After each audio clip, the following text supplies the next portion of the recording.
Paradise Motos, c'est aussi l'importation des motos Bimota. Et donc aujourd'hui sur le stand de Paradise Moto au Festival de la moto et du scooter, nous avons la présence de plusieurs Bimotas, dont cette DB7.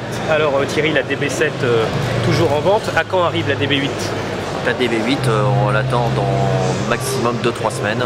Nouveau modèle sur base de moteur Ducati 1198. Et elle comportera le même niveau d'électronique que la Ducati?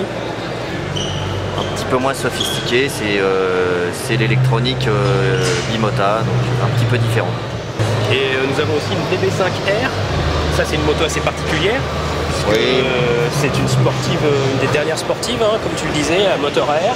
DB5R, c'est une moto qui me touche particulièrement, dans la mesure où c'est, on va dire, la dernière moto sportive avec un moteur Ducati deux soupapes, refroidissement par air. Donc l'essence de Ducati au niveau de l'histoire, c'est quand même un passé important. D'accord. Est-ce que c'est presque un collecteur, non? Ils vont arrêter de faire ce type de modèle chez Bimota ou...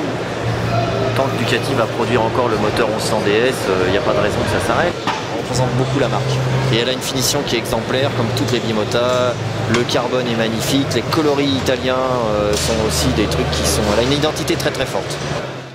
Alors qu'en est-il aujourd'hui des ventes de Bimota en France?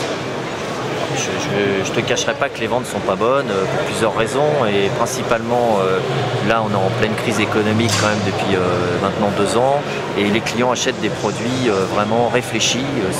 Chaque fois qu'on achète une moto aujourd'hui, c'est un achat très très réfléchi, et la Bimota c'est plutôt un achat passion, donc c'est quand même moins réfléchi. Quid de l'avenir de Bimota, qu'en est-il du futur, quoi, et c'est sûr que il y a une part d'inconnu et d'incertain, alors que bon, quand on voit les motos, c'est de la haute couture.